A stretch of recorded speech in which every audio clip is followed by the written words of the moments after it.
e nós vamos participar, e também é o último dia no qual eu vou falar sobre o que a gente começou falando no dia 14 de dezembro, na nossa primeira reunião do ano passado, depois de um interregno que durou aquele período da pandemia e depois da pandemia.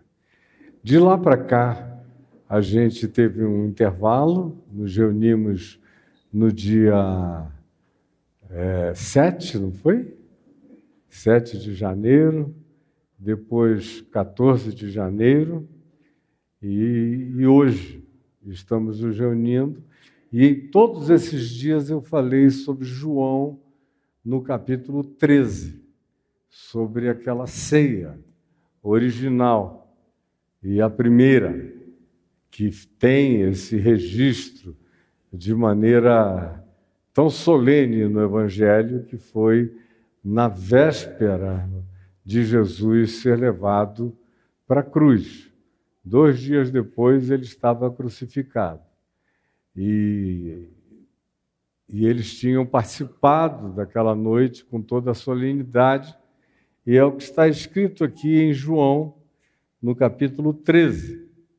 E eu peço a você que abra aqui no texto do livro bíblico, ou leia no seu celular, João capítulo 13. A minha versão é a versão revista e atualizada. Então, para quem quiser ler na minha versão, é essa aqui que diz: ora, antes da festa da Páscoa, sabendo Jesus que era chegada a sua hora, cada um de nós tem a sua hora. E ninguém deve pensar que existe sem que para ele ou para ela haja essa hora. Assim como teve hora e tempo de nascer, haverá o tempo de passar deste mundo para o Pai. A diferença é que não é tempo de morrer, é tempo de passar deste mundo para o Pai. Tem gente para quem esse passar é tempo de morrer. E há pessoas para quem esse passar é tempo de passar para o Pai. Aí cada um de nós decide o que quer nesse passar inevitável. Inevitável ele é. E como diz o livro de Gênesis, naquela advertência primeira e primordial, acerca de não comer do fruto da árvore do conhecimento do bem e do mal, se disse: não comas, porque se comeres, no dia em que tu morreres, morrendo, morrerás. Tem gente para quem esse passar é morrer. Não comas, porque no dia em que tu dela comeres, morrendo, morrerás.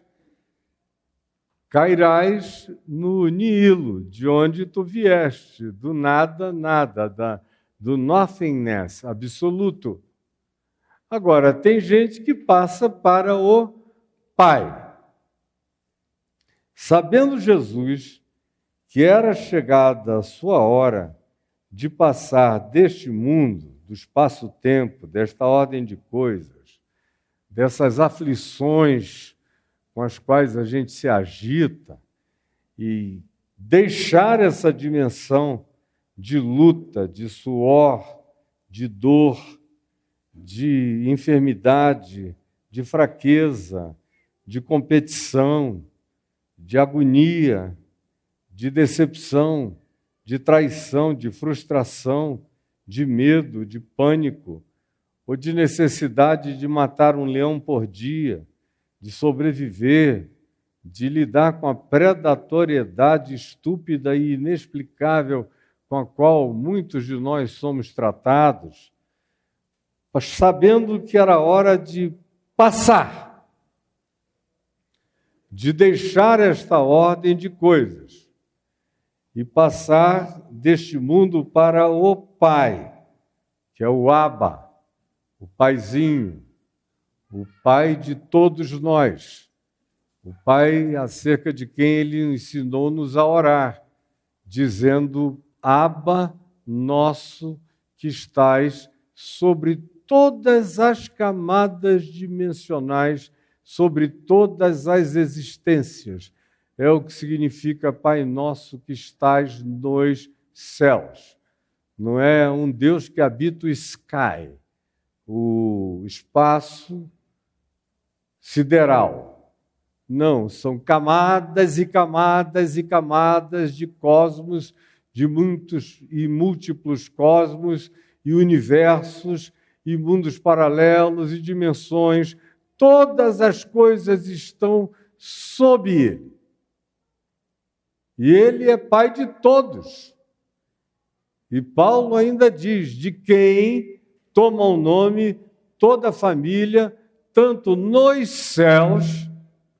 Toda vez que você ouvir falar nos céus, você entenda isso como em todas as camadas de existências, de dimensões, de universos, de cosmos, de criaturas e de criações. Esse Pai, que é Pai de todos, está sobre todos, e Paulo diz: de quem toma o nome toda a família, tanto nos céus, falando dessa família múltipla de Deus, de criaturas de todas as faces, fisionomias, energias, formas, expressões, designações, poderes, sensorialidades diferentes, capacidades de comunicação absolutamente distinta e até paradoxal em relação à nossa, ou seja, o céu é o limite, a imaginação não cabe nessa família que toma o nome do mesmo Pai, do mesmo Deus, que nós tomamos o nome, que continuaremos a tomar o nome, não tomamos sozinhos. Ele não é o Deus dos humanos, nem é o Deus do planeta Terra. Ele é o Criador de todas as existências concebíveis e inconcebíveis, na linguagem de Paulo, de todas as coisas visíveis e invisíveis, em quem, nele, tudo subsiste. Sabendo Jesus que era o tempo, a hora, a sua hora de passar desta ordem de coisas para o Pai das luzes, o Pai dos espíritos, o Pai das criaturas e das criações, o Pai em relação a quem Paulo diz que ele, Jesus, era o primogênito e que todas as outras criaturas decorrem dessa sua primogenitura, inclusive nós. Sabendo que era hora de passar.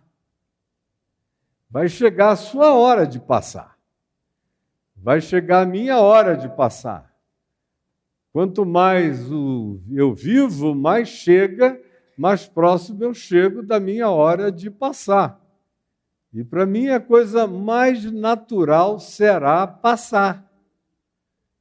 Quando vocês ouvirem dizer que eu passei, não tenham nenhuma angústia, foi a coisa mais natural, foi mais fácil do que respirar.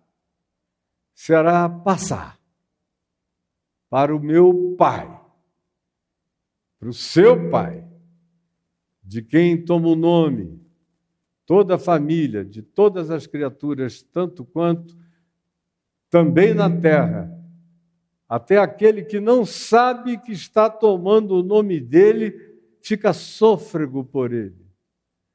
Até aquele que nunca ouviu falar dele, nem teve nenhuma associação instrutiva acerca dele, suspira sobre ele, anela por ele, geme nele, se esperança nele, se angustia nele, é nele, mesmo sem saber quem ele é.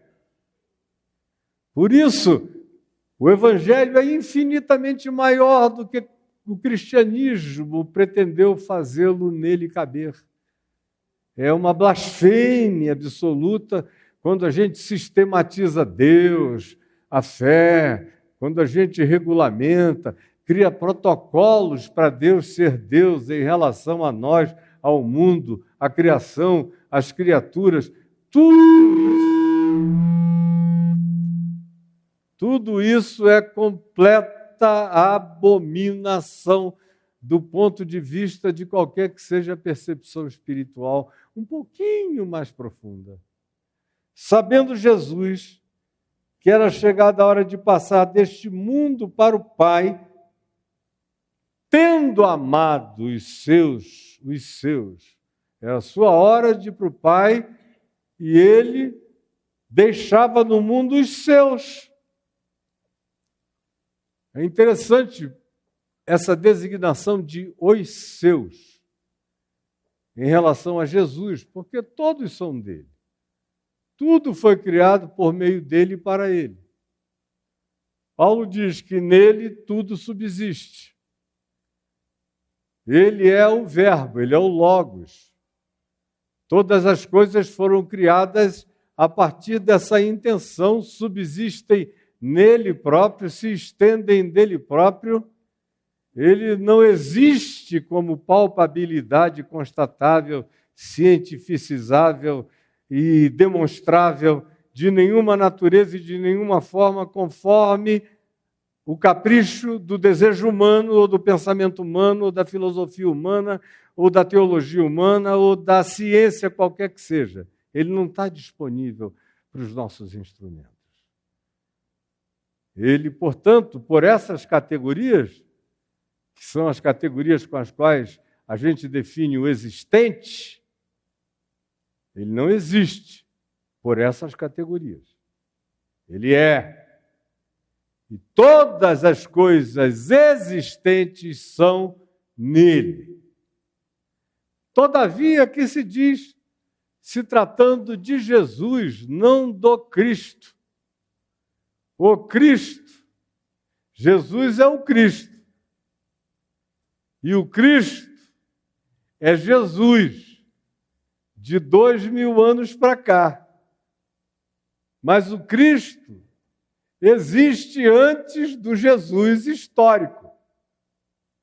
Há 2000 anos, o Cristo se encarnou em Jesus de maneira absoluta. E o Cristo é Deus.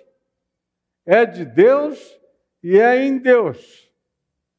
É aquele que o absoluto, indescritível, que é Deus, designou para ser a expressão dele para toda a criação, para todas as criaturas e para todas as percepções e possíveis formas de cognitividade. É o Cristo, é a expressão, é essa cara de quem não tem cara, é essa manifestação daquele que não precisa se manifestar, porque tudo que se manifesta a partir dele. Mas o Cristo se designa como graça de Deus para a percepção das criaturas. É o Cristo.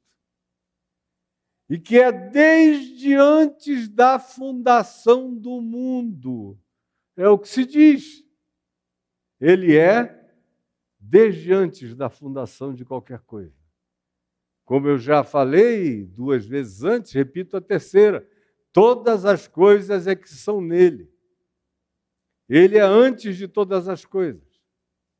E a Escritura diz por boca de Pedro, de Paulo, de João, no Apocalipse especialmente, que ele é o Cordeiro imolado desde antes da fundação do mundo.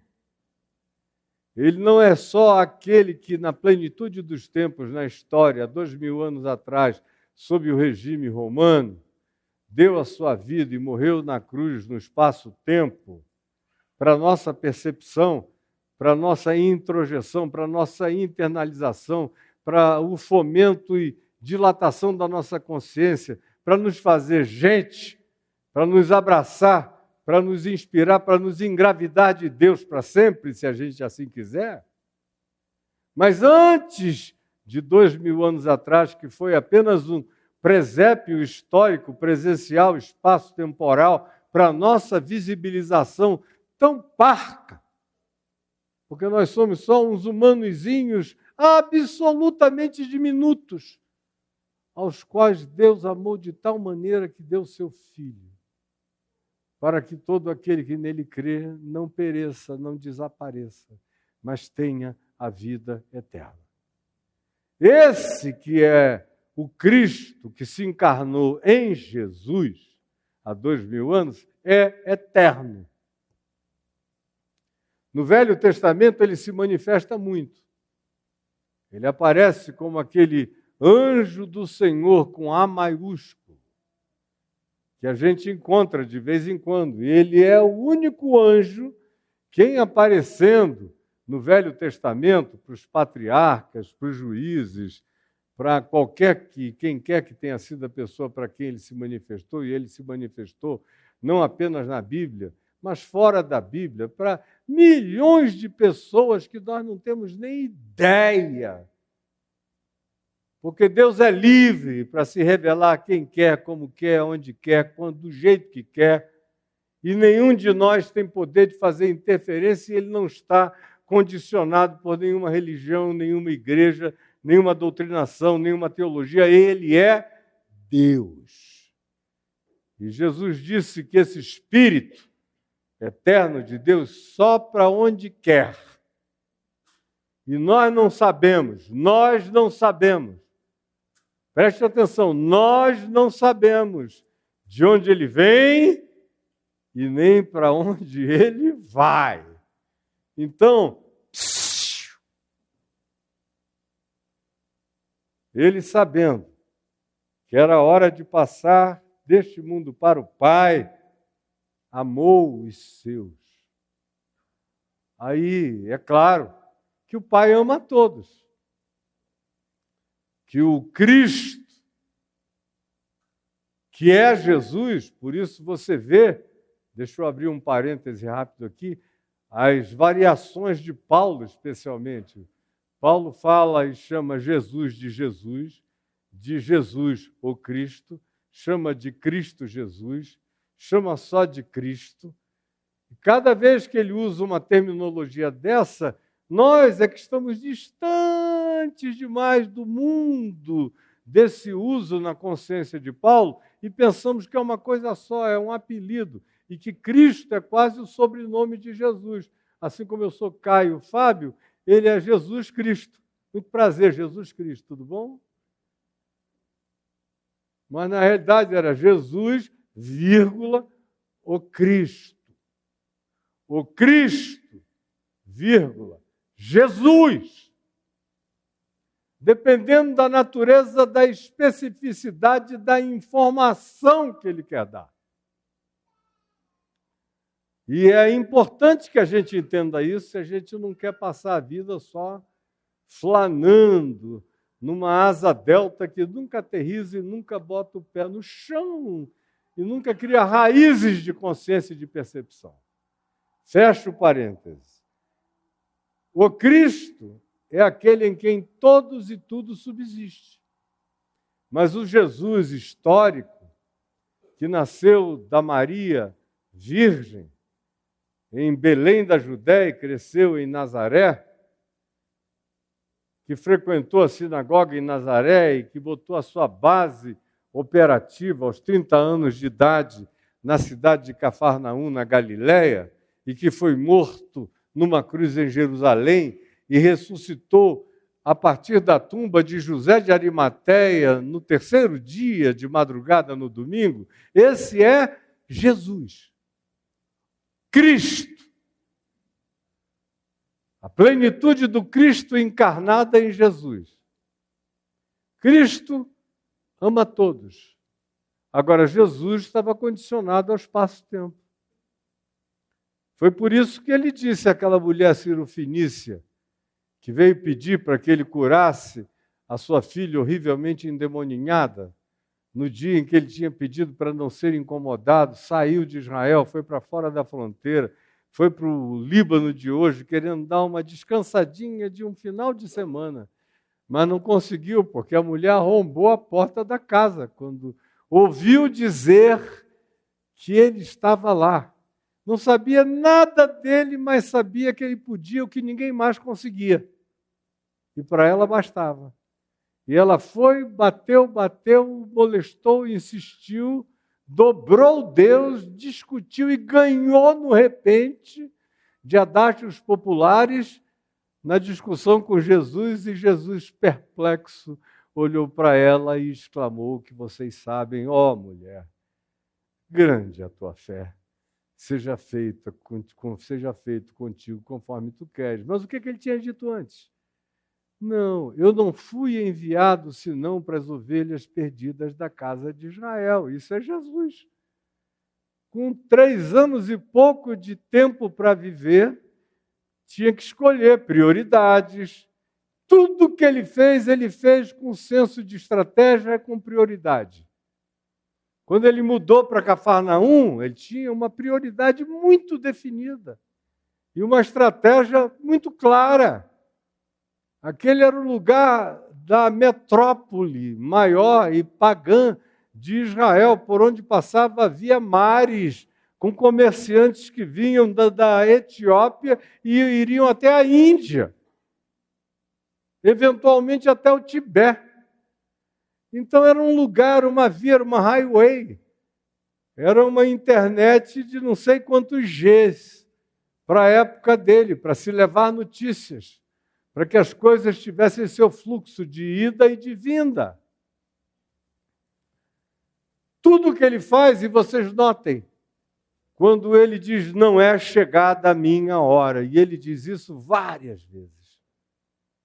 Ou eles querem te matar, fica frio, porque não é chegada a minha hora. Mas quando é chegada a hora dele, ele estava num lugar tranquilo e sossegado, se levantou e disse, vamos-nos daqui. Perguntaram por quê, ele disse, porque é chegada a hora. E ele repete isso 3, 4 vezes, é chegada a hora. E aqui em João, no capítulo 12, quando gregos vieram de Edessa, trazendo um convite importante do rei de Edessa, para que Jesus fosse para lá, e fosse salvo de morrer prematuramente na mão do fanatismo religioso judaico, como veio a acontecer, foi uma tentação, talvez uma das piores que Jesus já enfrentou. Ele ali na beirada da cruz e chega aquela entourage de gregos representando o rei de Edessa, olha, vem para cá, esse povo aqui é muito burro, fanático, estreito, vão te matar, ninguém aqui vai te entender, ninguém vai te compreender, vem com a gente, você vai poder viver até morrer de velho, ninguém vai te molestar lá, e a tua sabedoria vai se espalhar pelo mundo. Aí Jesus ouviu a proposta e disse, é chegada a hora de ser glorificado o Filho do Homem. E ao invés de dizer, vamos para lá, ele disse, olha, eu fui enviado para este dia, para este fim, para esta hora, chegou a hora da cruz. Por isso, minha alma está angustiada, mas eu digo, Pai, glorifico o teu nome, é chegada a minha hora. Sabendo que era chegada a sua hora, amou, tendo amado os seus que estavam no mundo, amou-os até o fim. Porque todos são filhos de Deus e, pela própria natureza do fato de que Deus é Espírito e todas as coisas são nele e ele não é as coisas que nele são. O Cristo é a expressão exata do ser de Deus. aquele em quem todas as coisas foram criadas, é o escultor, é o fazedor, é a expressão e de relação com toda a criação e toda a criatura que já foi criada ou venha a ser criada. É o Cristo. Que em Jesus, há 2000 anos, manifestou a sua plenitude como graça de Deus para nós, esses vermezinhos humanos, mas que carregamos uma atratividade extraordinária para o coração de Deus que só Deus pode explicar. Amor dele por nós. E aí, Jesus, todavia, tem limites. Os limites do espaço-tempo. Ele não era filho de todas as mulheres do mundo, embora ele tenha dito: minha mãe é toda aquela que ouve a vontade, manifesta por mim como evangelho e a pratica. Mas, espaço-temporalmente, ele era filho só de Maria. Ele tinha um grupo de irmãos com nomes muito interessantes. E não é o caso de falar sobre os nomes e os significados desses nomes hoje, o que é que eles representavam provavelmente acerca da mente e da interpretação histórico-político de Maria e de José. Ele tinha os seus amigos, ele tinha aqueles que ele preferia, como é indubitável que ele tinha uma preferência toda especial por Marta, Maria e Lázaro. E dentre os três, um carinho muito diferente por Maria, irmã de Lázaro e Marta. Por Maria Madalena, ele deixa isso muito óbvio quando, ao ressuscitar, é a ela que ele se manifesta antes de a qualquer outro ou qualquer um. Ele tem amigos. Em Lucas, no capítulo 8, a gente ouve dizer que ele é servido por mulheres numa época complexa, que não era como hoje, e que a mulher tem autonomia para dizer: olha, eu vou ficar um tempo, quem sabe se o marido for aberto, a família também, ela consiga esse benefício do ir e do vir com liberdade. Mas no caso de Jesus no primeiro século, se diz que algumas mulheres andavam com ele servindo-o no caminho, com seus bens, com comida, com bebida, com cuidados, com tratos. Mulheres que foram. Algumas eram casadas. Uma delas, inclusive, com o irmão de leite de Herodes, que era uma figura importante da corte. A mulher dele estava lá, andando com um andarilho, junto com Maria Madalena, com a outra Maria, que era provavelmente uma parenta, com Salomé, com mulheres distintas, que são mencionadas ali. São amizades, são pessoas, e são algumas dessas mulheres as pessoas mais permanentes nas horas mais viscerais da vida dele, que não contaram tanto com a companhia masculina, mas intensamente com a companhia feminina. Ele tinha os amigos, os apóstolos, acerca dos quais ele disse: já não vos chamo servos, mas tenho-vos chamado amigos, porque vos tenho dado a conhecer aquilo que meu Pai me tem revelado. Isso é sinal de amizade, de intimidade que eu tenho com vocês.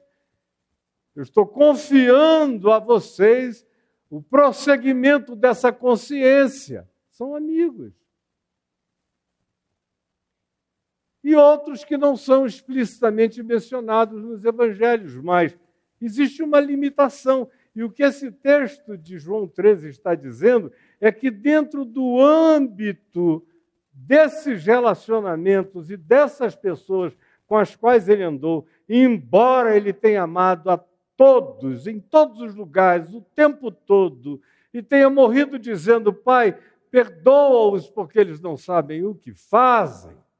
E é amor pelo jovem rico que não quis seguir, que saiu jactante, mas o texto de Marcos diz: e Jesus o amou, mas deixou ele ir. e tantos outros aos quais ele amou pelo caminho. Alguns vieram com ele, outros não vieram com ele, outros o amaram e quiseram vir com ele, como foi o caso daquele gadareno que eu mencionei outro dia aqui, mas para quem Jesus disse: não, o melhor para ti não vai ser andar comigo, é voltar para casa, para os teus pais, para os teus irmãos, para os teus, e deixá-los verem tudo que a misericórdia de Deus realizou por ti.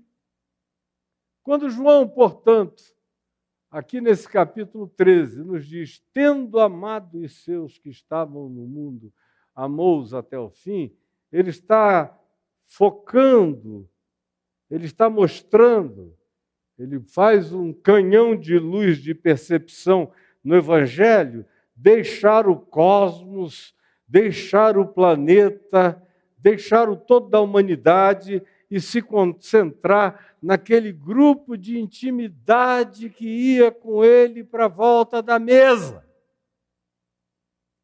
Os seus que estavam no mundo. Assim como vocês aqui hoje, que saíram de casa e vieram porque querem ter uma amizade, uma proximidade, uma intimidade. Querem fazer parte dessa família. Querem invocar esse nome não como uma formalidade, mas como uma verdade intrínseca, espiritual, visceral, do coração, sincera, verdadeira, até onde o verdadeiro pode se tornar absoluto na nossa relatividade. É o que queremos. É por isso que comeremos do pão, que beberemos do cálice. São os seus amados que estavam no mundo, que sentaram com ele à volta de uma mesa. E ele amou-os até o fim. E aí o verso 2 prossegue dizendo o seguinte, que eu também já mencionei a vocês nos domingos anteriores.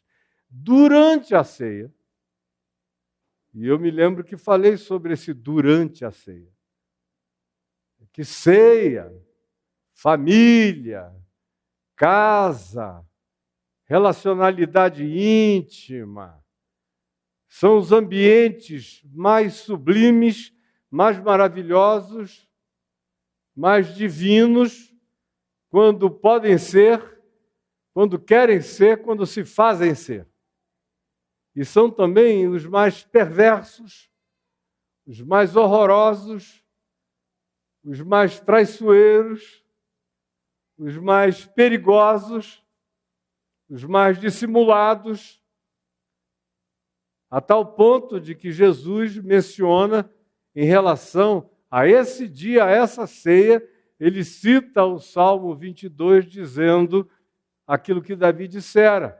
E ele chama e aplica completamente a ele, a circunstância daquela intimidade em volta daquela mesa.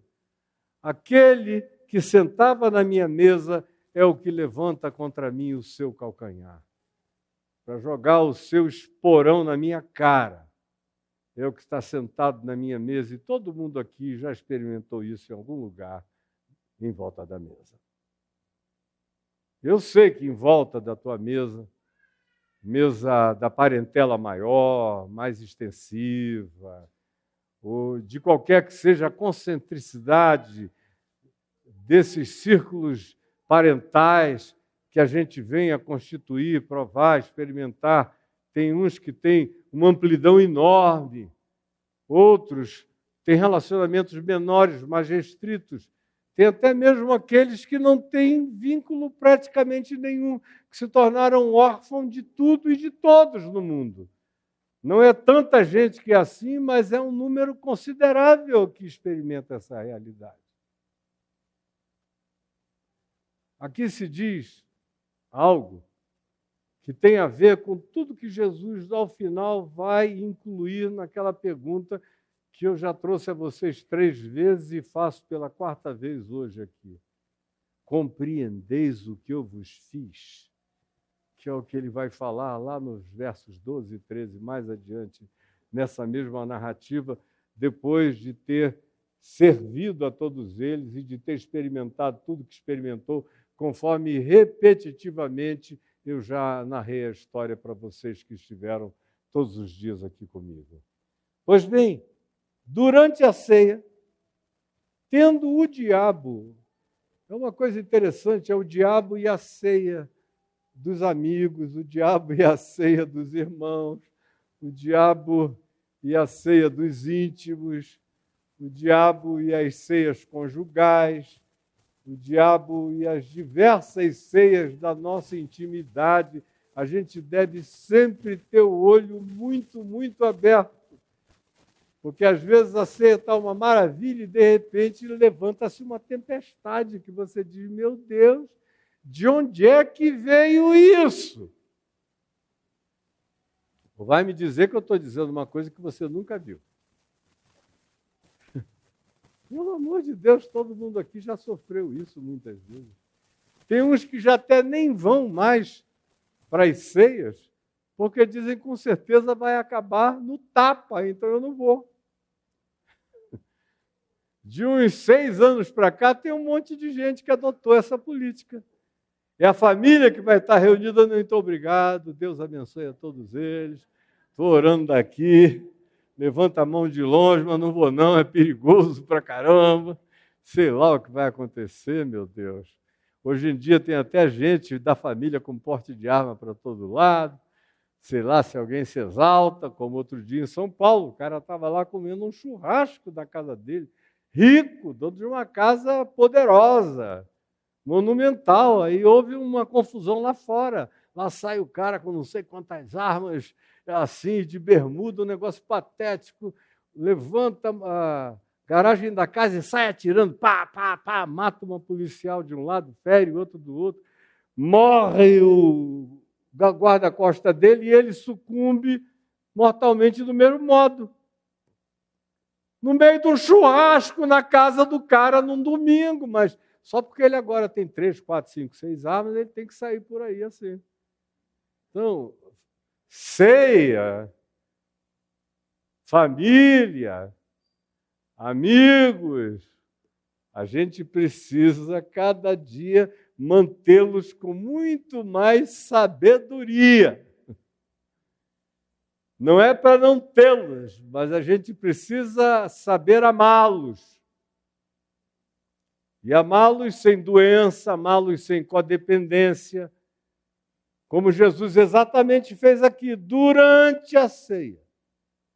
Tendo o diabo posto no coração de Judas Iscariotes, filho de Simão, que traísse a Jesus,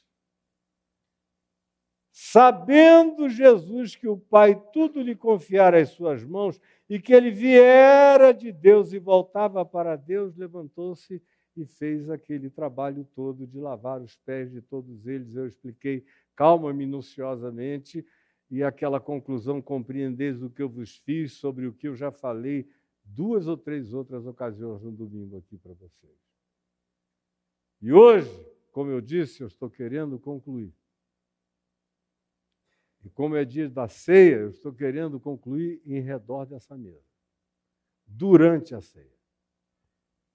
Durante a ceia tem Jesus, durante a ceia tem amor, durante a ceia tem intimidade, durante a ceia tem diabo e traidor. Tudo que tinha nessa ceia aqui. Eu tenho um cara que tem uma intimidade e bota a cabeça no peito de Jesus, o nome dele é João. Tem um outro que tem tanta intimidade que fala com esse que está com a cabeça no peito de Jesus. Pergunta para ele quem é o traidor. É Pedro essa figura, só podia ser, né? Pergunta para ele, João, vai perguntar lá. Esse negócio de ter um traidor entre nós, eu estou logo querendo saber para resolver. Pego já, janta esse cara aqui. Mas ninguém vai trair o meu Senhor. Aquelas decisões petrinas. E aí, tem Judas Iscariotes, que está sentado à mesa, mas aí, de repente, o coração dele, que já vinha sendo fomentado por uma coisa esquisita, um sentimento de traição, foi se desenvolvendo no coração dele em relação a Jesus. eu pensei que ele haveria de tirar o poder, o cetro dos romanos, virar a mesa, estabelecer o reino concreto, visível e monárquico do Messiado dele mesmo aqui em Jerusalém, que o mundo inteiro reconheceria. Ele tinha todas as razões teológico-ideológicas para ter ido percebendo que de Jesus não sairia nenhuma revolução revoltosa e muito menos aquele tipo de sublevação que haveria de criar aquele transtorno revolucionário transformador em Jerusalém, com alteração não só das ocorrências do ambiente local, mas com implicações de natureza mundial. Era o sonho deles, de todos eles e de Judas também. Só que Judas era um cara que tinha uma visão mais longa. Ele já tinha visto que de Jesus não ia sair aquilo. Que a postura de Jesus era outra. E ele foi alimentando pensamentos estranhos sobre Jesus. E ele foi e voltou, ele amava e desamava, ele queria e desqueria, ele se sublimava a respeito de Jesus e ao mesmo tempo odiava, dizendo, meu Deus, por que esse poder todo habita em alguém que não tem a vontade de fazer aquilo que eu desejaria de todo o meu coração que fosse feito? E essas ambivalências foram crescendo dentro dele com sutilezas variadas e muitas. O fato é que a palavra diabo usada aqui, diabolos originalmente é a palavra, significa o que causa divisão. É o que divide. É o pensamento divisor, é a atitude divisora, é a postura divisora, é a emoção divisora, é a escolha divisora. E esse espírito é que entra nele. E aí ele já não se sente um com os outros. Já não se sente um com Jesus. E aí o que prossegue é que Jesus está só esperando essa hora se manifestar. E aí diz a ele o que tu tens que fazer, faze-o depressa. É como aquele mandamento em inglês que diz you gotta be cruel in order to be good. Tem certas coisas que você tem que cortar, decepar logo, porque se atrasar, demorar, postergar, continuar, vira perversidade. Tu tens de fazer, já que tu decidiste fazer, faz agora. Acaba com isso já. E na ceia, há subtezas que, de repente, tem o seu prompting, o seu brotamento tão chocante que nós ficamos aturdidos. Tanto é que a maioria deles nem percebeu o que estava acontecendo. Uma outra coisa linda, essa descrição de Jesus de não expor o traidor de jeito nenhum.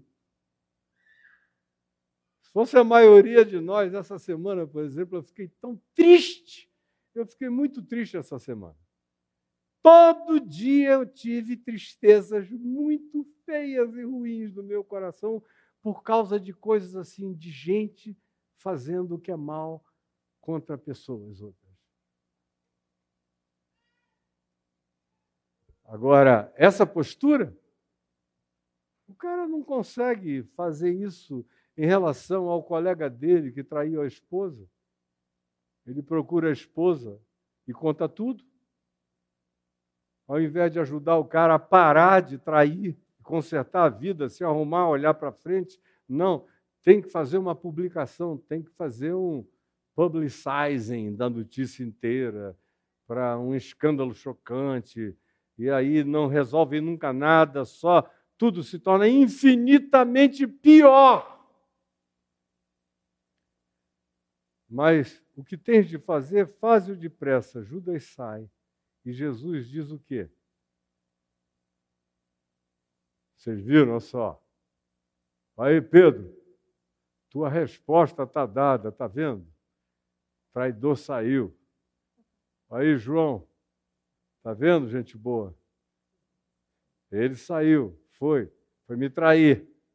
Ó, me prometam, a primeira vez que vocês encontrarem esse cara, vocês vão jantar ele. Agora, Jesus não disse absolutamente nada. Tratou com uma descrição sublime o pecado, a traição, o desvio, o diabolos no coração do indivíduo. Não mereceu divulgação nem publicização de nenhuma natureza, ao contrário, cobriu o traidor com seu silêncio e foi discreto até na instrução que a ele deu. Falou-lhe ao ouvido: o que tu tens de fazer, faze depressa. E não tocou mais no assunto. Mas à mesa, aí vocês viram o que aconteceu na mesa. Jesus foi lavar os pés, primeiro ficou nu. Nu, absolutamente nu. Como eu já expliquei a vocês, os filmes que vocês veem por aí, ou as pinturas de Santa Ceia, com Jesus com aquele paninho, é tudo reverência religiosa e artística. Como também na cruz, Jesus não estava vestido de absolutamente nada pendurado no madeiro, nem ele, nem os outros, estava todo mundo pelado. Fazia parte da humilhação, era botar o cara nu, para ser objeto de todos os tipos de provocação. Então, aqui à mesa, tem de tudo. Tem Pedro dizendo: não, nos meus pés tu não lavas. Aí Jesus disse: se eu não lavar, tu não tens parte comigo. Então me dá logo um banho inteiro, que eu quero ser todo teu. Esses exageros, para lá e para cá. Família é assim, ceia é assim, casa é assim, parentela é assim, filho da gente é assim. Meu Deus, é uma psicologia que tem variações múltiplas, porém não infinitas. A gente mais ou menos vai aprendendo a traçar os perfis e as atitudes durante a ceia. Mais adiante, o que a gente vê é Jesus concluindo e dizendo: compreendeis o que eu vos fiz, assim como eu, que vocês chamam de Senhor e Mestre, fiquei nu e limpei, lavei os pés de vocês, assim vocês devem lavar os pés uns dos outros. Porque não tem ninguém que ande pelo chão da terra no caminho da existência que, no mínimo, não se empoeire. Todo mundo, de algum modo, precisa dessa ajuda mútua. Sejam mútuos na ajuda uns para os outros. Socorram uns aos outros. Encubram-se, cubram-se uns aos outros e lavem-se mutuamente. Façam como eu fiz com vocês. Eu dei o exemplo. E aí eu falei um monte de coisas a respeito disso nos domingos anteriores. E hoje eu quero concluir ficando apenas com o que se diz aqui: durante a ceia, tendo amado os seus que estavam no mundo, amou-os até o fim. Aí a grande pergunta que vem aqui é: que tipo de amor é esse? Porque tem alguns tipos de amor e que a gente não deve praticar, porque são amores adoecidos. São amores que causam dependência, que causam codependência, que causam ciúme, possessividade, controle, dominação, algumas vezes até violência, muitas vezes, algumas frequentes vezes, violência. E tudo isso é feito em nome de amor. O grego, especialmente, facilita muito a percepção da natureza dos amores que o Evangelho propõe que a gente pratique. Porque no português, tudo é traduzido por amor. Absolutamente tudo. Se diz que, por exemplo, Salomão se corrompeu completamente na sua sabedoria por causa do seu amor pelas suas muitas mulheres. Primeiro, ninguém consegue amar muitas mulheres. Ninguém consegue servir a 2 senhores, nem a 2 senhoras, nem a nada disso. Vai amar uma, vai desprezar a outra, ainda mais 1000, como ele tinha. Não amava ninguém. Se está falando de tesão, se está falando de eros, se está falando da vaidade do controle, porque ele não tinha nem tempo para possuir tanta mulher, só para dizer que tinha. Mas se chamou isso de amor. Como a gente vê o tempo todo entre nós, crime de amor, coisa mais patética, meu Deus. É clichê, mas é verdade. Quem ama não mata, nem agride, nem comete violência, nem faz nenhuma dessas coisas. Quem ama não espera que uma Maria da Penha o obrigue a ter que fazer alguma coisa nobre na vida. Quem ama não espera um mandado judicial para poder pagar pensão aos filhos.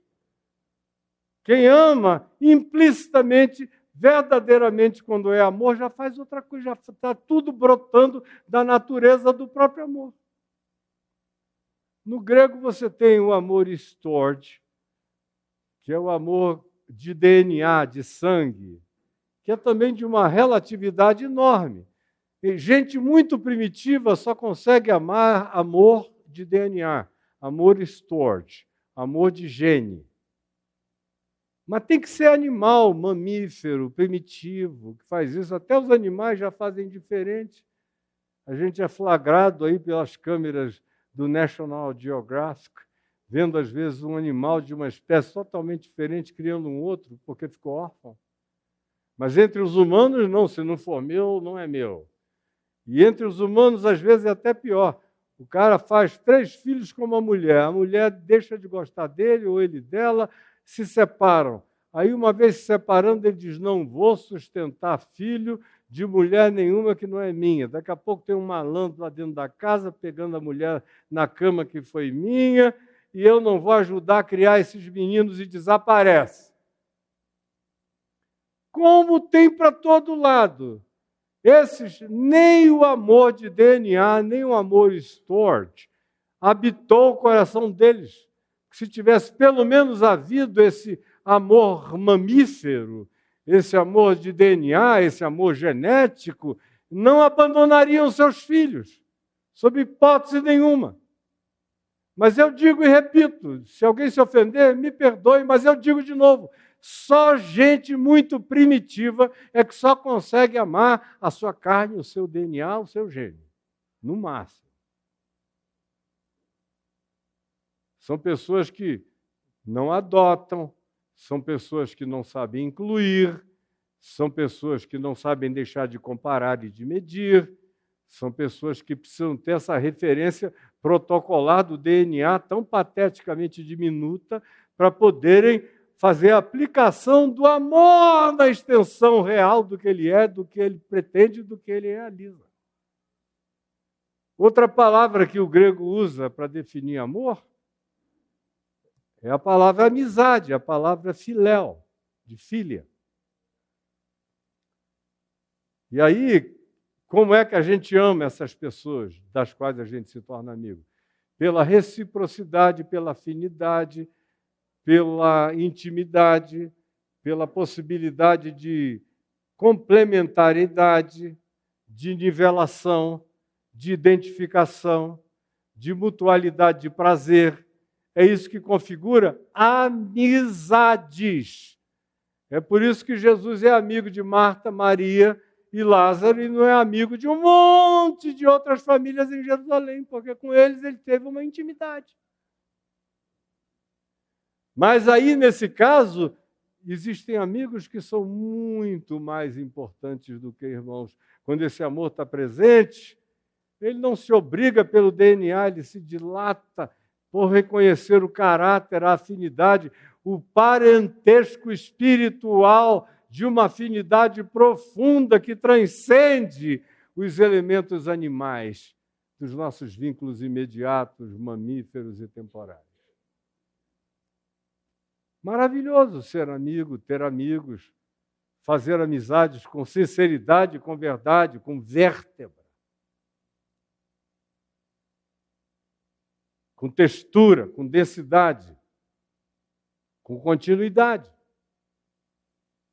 Bem-aventurado é aquele que mantém boas amizades a vida inteira, que não as perde pelo caminho, que volta muitas vezes e as recupera. A minha mulher sabe que é praticamente impossível eu ter perdido algum amigo no curso da minha vida. Eu me converti, me enchi do Espírito Santo, passei a viver o Evangelho e os meus amigos mais doidos do mundo me amam até o dia de hoje, fora os que se converteram. Mas eu nunca deixei ninguém para trás. Nunca disse, olha, agora aquele tempo acabou, que a gente fazia todas aquelas coisas. Eu agora estou andando aqui ao contrário. Eu digo, cara, vem, mas, Caio, eu continuo com as mesmas coisas. Não faz mal, vem. Pode vir. Eu não estou na tua, mas você está na minha. Aí como que eu estou na tua se você não está na minha? Não é porque eu te compreendo, te entendo, te incluo, te abraço e te amo. Você não precisa viver a vida que eu vivo, mas vamos juntos pelo caminho. E aqui e acolá você vai vendo pessoas tropeçando na graça, subitamente mudando tudo na existência delas, para o bem da vida delas. Você tem outros modos e expressões de amor no grego também. Eros, que é essa atração chamada erótica, do desejo sexual, físico, sensual, da posse. Eu quero literalmente comer, engolir, devorar, traçar. Todo mundo que está com Eros exacerbado está com fome. Muita fome, insaciável. Uma glutonaria sexual de preferência. Me segura que senão eu não aguento, eu vou. Eros tem um poder extraordinário, mas não é amor. É só Eros. É uma conjunção química, fatorial, de múltiplas perspectivas de fatores incidentes. O amor, o Eros, é um conjunto sindrômico. Tem também a ver com a hora que você está vivendo, com a carência que você está experimentando, com o que aquilo te lembra, com quais foram as superposições que fizeram frustrações passadas pretenderem se atualizar nas possibilidades presentes de alguém que está chegando como se fosse a renovação no passado para a sua vida presente. Você nem faz essa leitura, não tem nem chance de fazer essa autoavaliação, essa autopsia, de olhar para dentro de si, se enxergar, não dá. Aí diz, é essa pessoa, é tudo que eu queria, é tudo que eu precisava. E aí tem uma quantidade enorme de outros condicionamentos envolvidos. Só que a durabilidade é curta. Dura 1 ano. Tem gente que não tem nem essa resistência toda.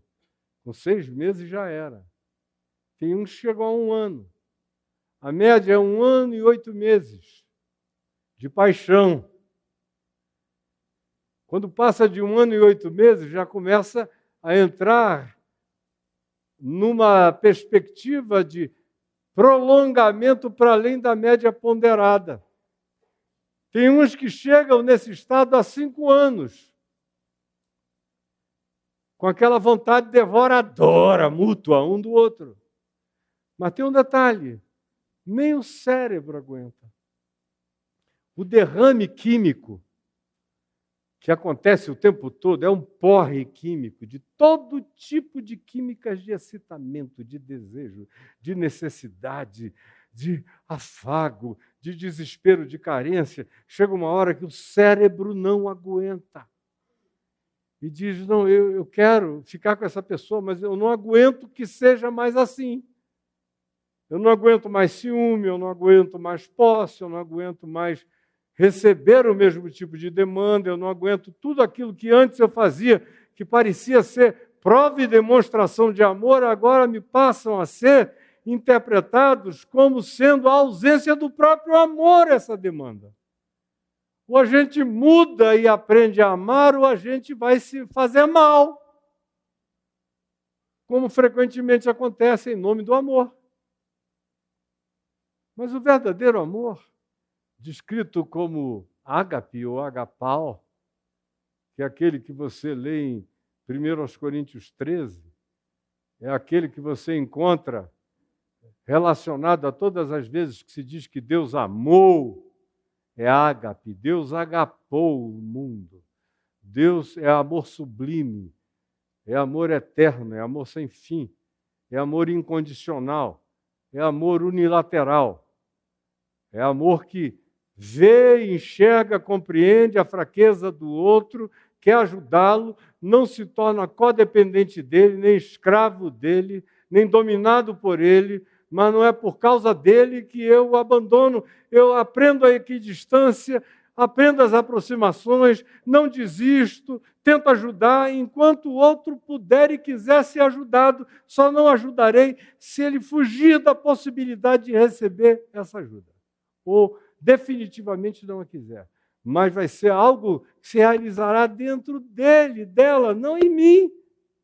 Eu não mudo nada porque você não quer ser amada. Continuarei te amando. Esse é o amor ágape. Esse é o amor de Deus.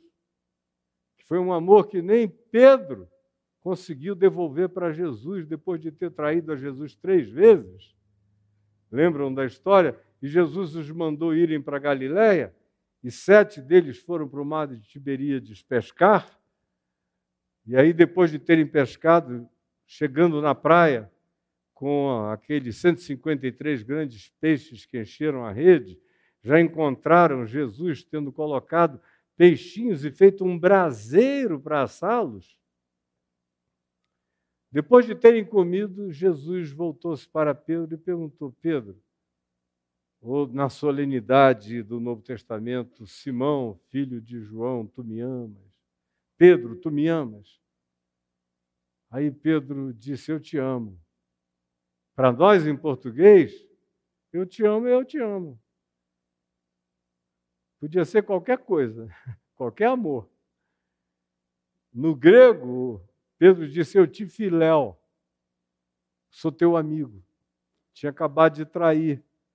Ele mesmo estava até com vergonha de dizer que era amigo, tendo feito o que acabara de fazer. Mas o máximo que ele conseguiu arrancar dele mesmo foi: Senhor, eu sou teu amigo, eu te amo. Eu te filéu. Aí Jesus pergunta a segunda vez: tu me amas?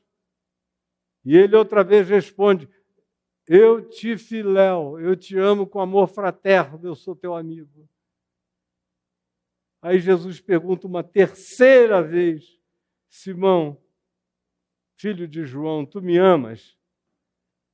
E Pedro olha e se entristeceu por Jesus ter perguntado a terceira vez: tu me amas? Tu me agapes? Era um outro nível.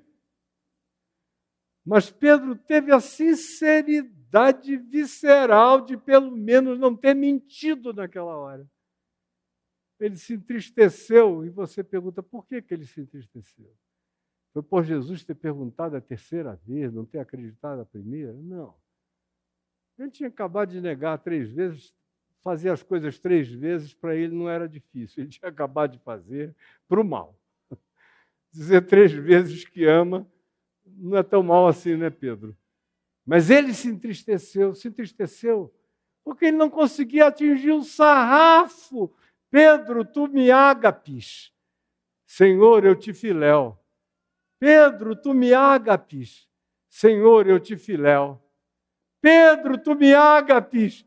E ele se entristeceu por Jesus ter tido que perguntar a terceira vez, e ele respondeu: eu te agapo, Senhor. Não. Graças a Deus ele não mentiu, ele disse: eu te filéu, Jesus. É tudo que eu tenho para dar até aqui, eu não acredito mais em mim. Mas Jesus disse: eu acredito em ti, vem, cuida das minhas ovelhinhas, eu vou entregar um monte de gente para tu cuidares. E se tu não desenvolveres algo mais sublime, pelo menos com sentimento fraterno, verdadeiro e sincero, cuida dos meus cordeirinhos, Pedro, e vem comigo, já serve. Pelo menos isso. Porque é tão difícil ter pelo menos isso. Se a gente tivesse isso hoje no chamado cristianismo, o mundo era outro, mas é que a gente não tem nem isso. Ninguém ama ninguém, ninguém filéu ninguém. Ninguém é amigo de ninguém. Mas Pedro diz, olha, eu não vou passar essa vergonha de dizer eu te ágapo, mas eu te filéu. Morto de vergonha, mas eu te filéu. E eu estou aqui para te filéu o resto da minha vida. E Jesus disse, basta, cuida com o melhor que tu tiveres dessas pessoas que eu vou te entregar. E aqui, tendo Jesus amado os seus que estavam no mundo, tendo Jesus agapado os seus que estavam no mundo, com aquele amor que não desincluiu Judas. Isso é estranho, né? O cara sai para trair e não é desincluído. Saiu para trair amado. Pedro saiu para negar amado. Todos os outros fugiram, desapareceram, amados. Ficaram só as mulheres, que nem mencionadas são no texto, mas foram os que ficaram à volta da cruz e tinham apenas um deles ao lado, que era João, ao lado de Maria. Por que eu estou falando isso tudo? Eu vou terminar em 10 minutos.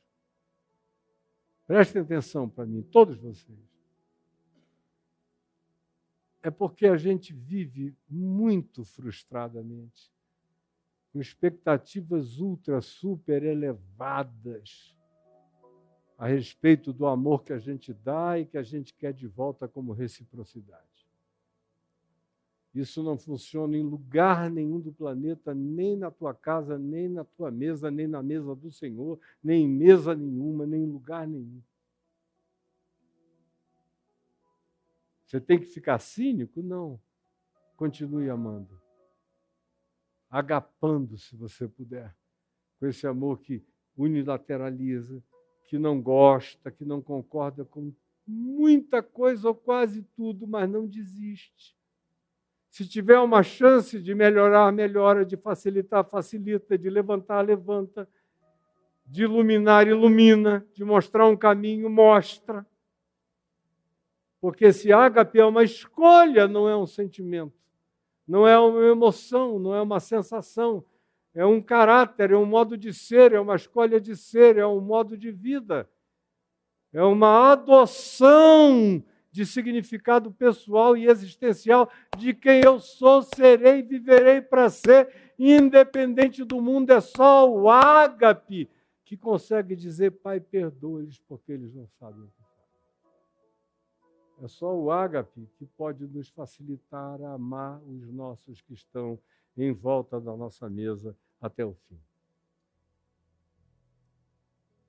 É só isso que pode nos preparar para as frustrações, para os dissabores, para as tristezas. Às vezes uma senhorinha, como a senhora que está aqui, ela deve ser um pouco mais velha do que eu. Eu estou sendo modesto para comigo e para com a senhora. Mas a senhora é um pouco mais velha do que eu. Tem filhos? Tem netos? A gente faz infinitamente mais por eles do que eles jamais farão por nós. A gente tem que saber disso. Eu tenho filhos, eu tenho netos, mas eu me preparo todo dia. Eu amo ágape. Vou dar tudo o que eu puder, educar como eu puder, ajudar como eu puder, ensinar como eu puder, facilitar como eu puder, estimular de todas as formas, mas não quero adoecê-los, não quero criar neles codependência, dependência, doença de caráter, nada, tenho que amá-los com o amor com o qual Jesus amou, que deixava ir, que deixava sair, que deixava seguir, que sabia qual era a hora da pessoa se retirar, faz parte do amor entender os processos de incompreensão do outro e sem esperar reciprocidade. Um dos maiores problemas da nossa frustração de uma certa idade para frente, ou em qualquer idade da vida, é a frustração da não reciprocidade. É no casamento, eu dei mais para ele do que ele deu para mim, eu dei mais para ela do que ela deu para mim. Toda hora tem alguma coisa acontecendo assim. No casamento, ainda tem o amor erótico que tem que estar presente durante pelo menos um tempo. Mas quando o amor erótico termina, o que vai manter o casamento é o amor filéu, e o que vai fazer ele chegar onde ele possa chegar de maneira saudável é o amor agapau. O Eros vai promover a troca o mais rápido possível. E com ódio, com raiva, com vingança, com cobrança e com todo tipo de hostilidade, provavelmente. Agora eu estou chamando vocês para uma ceia de preparação para a vida. Para a gente se preparar para dar, independentemente de receber. De servir, independentemente de ser servido. De escolher o melhor, independentemente de qualquer reciprocidade ou retorno disso em nosso favor, por aqueles aos quais nós designamos os beneficiários do nosso melhor trato, carinho, amor e dádiva. Se eu perguntasse aqui, não vou pedir para ninguém levantar a mão, eu não costumo patrocinar reuniões indiscretas. Você levanta a mão aí, por favor. Quem foi traído essa semana? Eu, cara. Quem é que foi negado essa semana? Que foi rejeitado essa semana? Quem se sentiu maltratado? Ixi.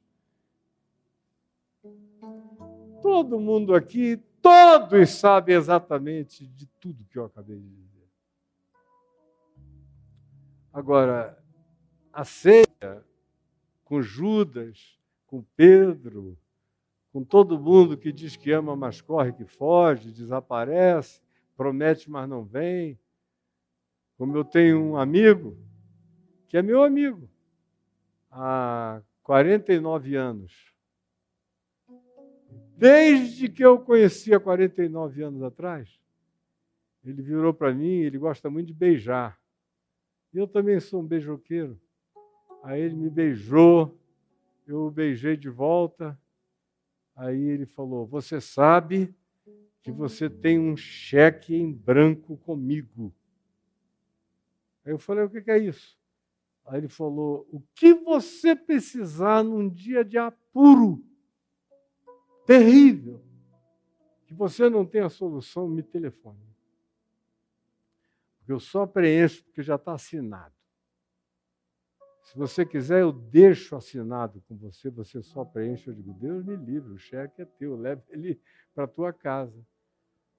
Aí, uns 15 anos depois, toda vez a gente se encontrava pelo menos uma vez por mês, ele me dizia a mesma coisa. 15 anos depois, eu estava em Israel, e me ligaram dizendo que tinha havido um problema súbito lá na VIN, Divisão Nacional de Evangelização, e eu não tinha solução, viajando, sem possibilidade de arregimentar nada. Eu falei, eu vou ligar para o meu amigo. Aí eu liguei para ele, era uma merreca, sinceramente, se eu estivesse no Brasil, era uma merreca. Eu com 3 tapas ia resolver aquilo ali. Eu só não estava com tempo. Aí eu liguei de Israel para ele e falei, fulano, eu estou com um problema de tanto. Será que você tem condição de cobrir até eu chegar? Quando eu chegar, eu vou te ressarcir. Aí ele falou, meu irmão, eu sinto muito, eu sei que eu já falei muito sobre aquele cheque em branco, mas era uma figura de linguagem, era assim, uma expressão do meu amor por você e tal. Falei, que legal, me animou bastante esses 15 anos, eu vivi com essa alegria saltitante no meu coração, muito obrigado. Agora, então, sabendo que é uma figura de linguagem, ela vai ficar ilimitada dentro do meu coração, não tem a menor dúvida. Ele disse, você me perdoa? Eu digo, é claro que eu te perdoo. E te perdoo tanto que eu nunca mais vou te pedir esse cheque em branco. Está tudo em branco e perdoado. Fique em paz, meu amigo. E nós somos amigos até o dia de hoje. Ele também nunca mais me ofereceu um cheque em branco. Ai, meu Deus. Se eu fosse perguntar aqui, o que tem acontecido nas ceias da tua casa? Sem falar na mulher que está casada com Judas, né? Meu marido é Judas, cai. A minha mulher é uma judaína. Meu marido é Pedro. Na hora de está resolvido, mulher. Está resolvido, mulher. Eu já disse, deixa comigo que está tudo resolvido. Mas ele sai dali e não acontece nada. Ele volta e não acontece nada. Passa um mês e ele não resolve nada. Mas se eu for falar com ele diz, eu já te disse que isso está resolvido, mulher. É tudo em volta da ceia. E a gente vai rodando esse carrossel aí, para lá e para cá. E se não tiver amor, ninguém aguenta, gente. Se não tiver amor. Não é preciso ter perfeição em volta da mesa. Mas as meras funções de humanidade que se manifestam nas suas idiosincrasias e nas suas manifestações também frequentemente assustadoramente imprevisíveis. Se a gente não tiver amor, a gente não consegue prolongar aquilo que poderia até ter vida longa ou vida para sempre. Mas só terá vida longa ou vida permanente se a gente for trocando Eros no tempo do Eros, Filéu nos dias de Filéu e Ágape nas crises que só Ágape pode intervir. Quando você for comer do pão e beber do vinho, tome essa decisão de dizer, eu tenho os meus que estão nesse mundo, eu tenho os meus. Eu tenho os meus. Aqui nesse auditório, eu tenho os meus desse mundo. A primeira minha está sentada ali, ó, bem aqui. Ó. É uma carne comigo. Não tem o meu DNA, mas é uma carne comigo. Uma carne comigo. Sentada ali está minha filha caçulinha, minha princesinha Jujubinha. Ao lado dela, o Mateus, entre eles, a Lara. São os meus que estão no mundo. Tem outros meus, outros filhos, outros irmãos, outros netos. Esses são os mais imediatos. Ela é minha desde que ela veio. Ela é minha. Agora, eu não espero que ela seja para mim tudo o que eu tenho sido para ela desde o dia que ela nasceu. Como eu não fui para o meu pai tudo que meu pai foi para mim. Meu pai foi para mim o mesmo do dia que eu nasci até o dia que ele morreu. E eu sei que ele morreu ao lado de um bom filho, que ficou 60 dias com ele numa UTI sem sair de lá, de dia e de noite, trazendo-o da morte cerca de 13 vezes pela palavra da autoridade no meu espírito e da nossa afinidade. Os médicos já até me chamavam e diziam, chama ele, pastor, que é para ele voltar, porque não tinha adrenalina que fizesse meu pai voltar. E eu dizia, volta, papai. Ele, hã? E os médicos foram entrando em pânico. Mas eu não dei para ele tudo que ele deu para mim, nem de longe. Com 14 anos, 15 anos, eu fui morar fora de casa. Voltei aos 18, me converti, me casei, fiquei lá até 26 anos, depois fui embora, só voltava 2 vezes por ano, o amava loucamente.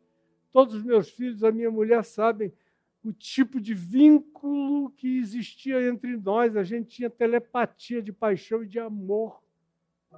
Mas eu passei a maior parte da vida longe dele fisicamente. Até a morte dele, quando eu fiquei direto ao lado dele como nunca antes. Mas ele deu muito mais para mim do que eu consegui dar para ele. Eu casei, eu tive filhos, eu fui cuidar dos meus, eu fui cuidar de muitos. Depois eu fui cuidar do mundo inteiro.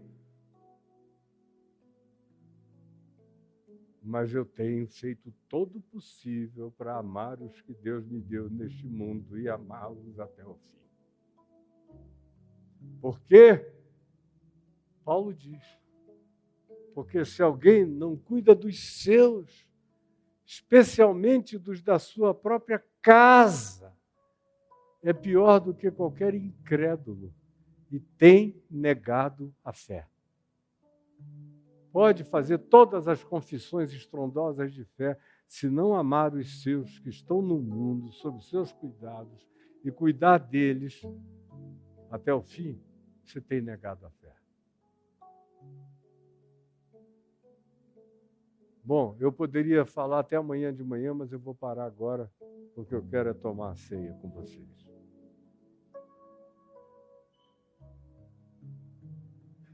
Vamos ficar em pé só um segundo?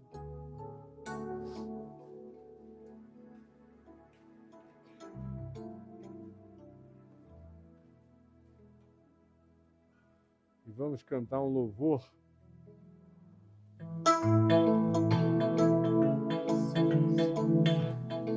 Eu convido todos a participar.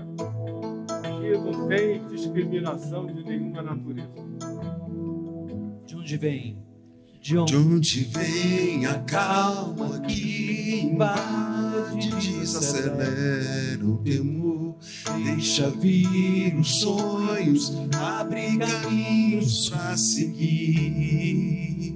Se é tão longe, não precisa pressa, o vento é quem leva. E uma voz que soa dentro do peito diz que o amor lança fora o medo, me refaz e me faz sonhar de novo. Minha paz não é mais um segredo, invadiu meus dias mais sombrios, fez morada em mim. O amor, o amor,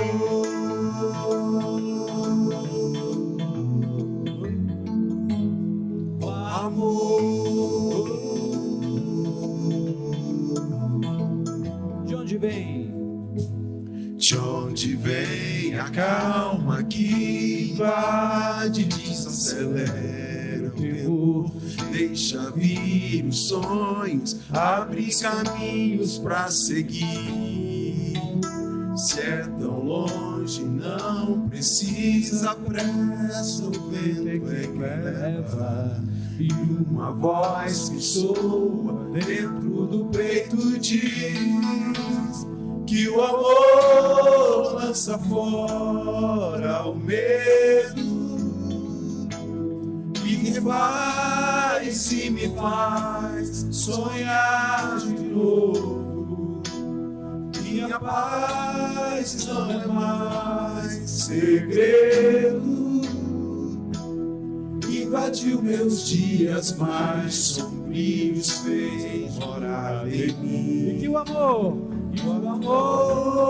lança fora o medo, me refaz e me faz sonhar de novo.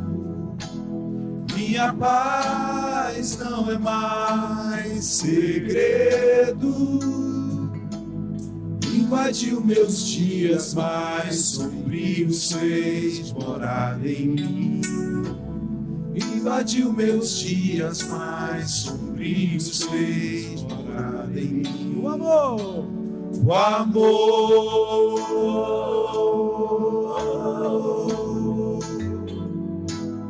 o amor,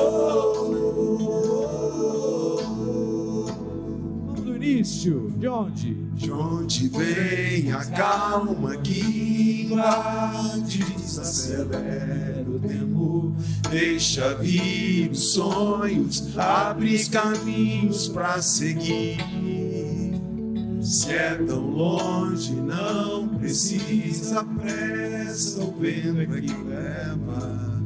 E uma voz que soa dentro do peito diz que o amor lança fora o medo, me refaz e me faz sonhar de novo. Minha paz não é mais segredo, invadiu meus dias mais sombrios, fez morada em mim. E que o amor Lança fora o medo, me refaz e me faz sonhar de novo. Minha paz não é mais segredo, invadiu meus dias mais sombrios, fez morada em mim. Invadiu meus dias mais sombrios, fez morada em mim.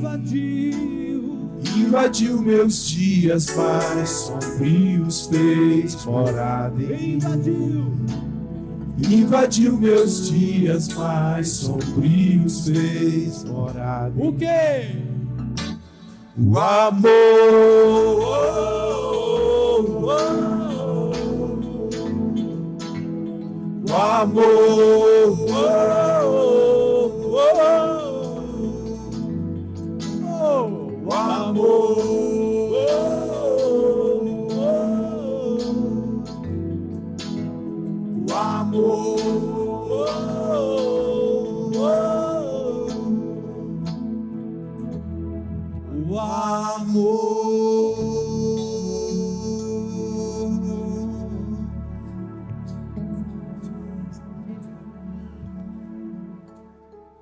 Todos receberam pão.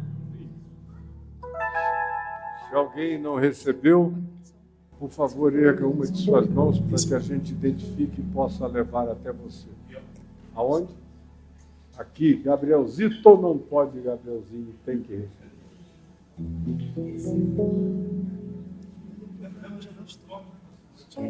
Ele nem está vendo, querido. Todos receberam? Eu tenho a impressão que eu vi sentado ali atrás o meu querido amigo, senador Fabiano Contarato.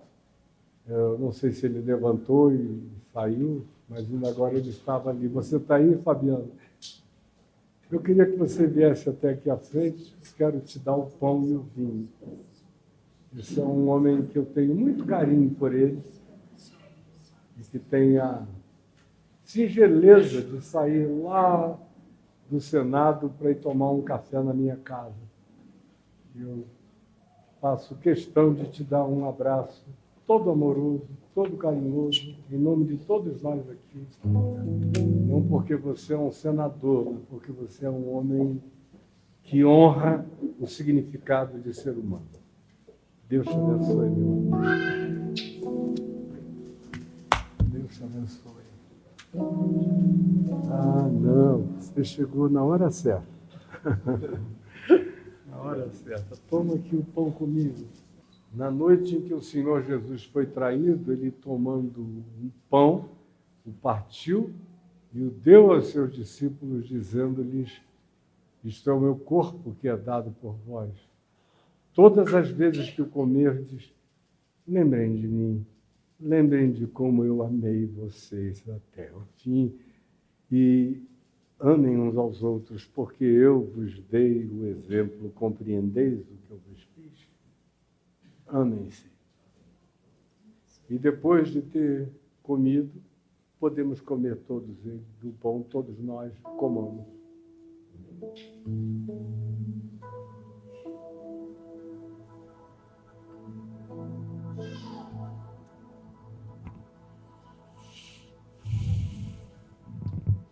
depois de haver comido o pão, ele lhes distribuiu um cálice, dizendo-lhes: este cálice é a nova aliança, o novo pacto, o novo testamento. O que eu tenho a dar a vocês, o testamento, o legado, a herança, está aqui, nesse cálice. É o meu sangue, é a minha vida, é o meu amor, é a interminabilidade do meu compromisso eterno, é o meu pacto de amor, é o meu ágape indestrutível em favor de cada um de vocês. Bebei dele todos.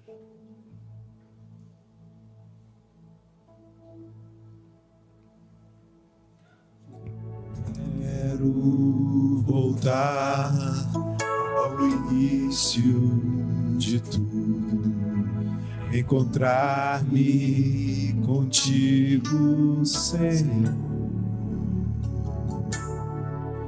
Quero rever meus conceitos e valores. Eu quero reconstruir. Vou regressar ao caminho, vou ver as primeiras obras, Senhor. Eu me arrependo, Senhor, me arrependo, Senhor, me arrependo, Senhor. Eu quero voltar ao primeiro amor, ao primeiro amor. Eu quero voltar a Deus.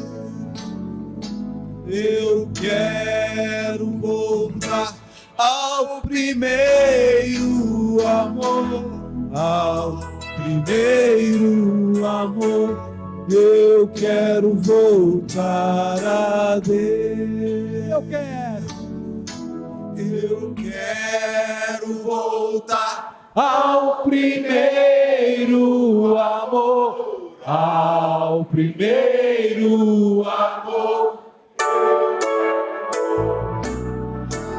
Mais uma vez. Eu quero voltar ao primeiro amor, ao primeiro amor. Eu quero voltar a Deus.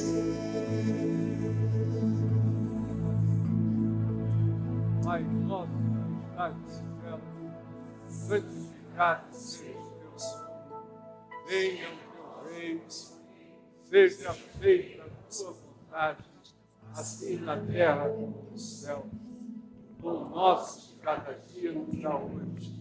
Perdoa as nossas dívidas, assim como nós perdoamos os nossos devedores. E não nos deixes cair em tentação, mas livra-nos do mal, pois teu é o reino, o poder e a glória para sempre. Amém. E amém. Invadiu meus dias mais sombrios, fez morada em mim. O amor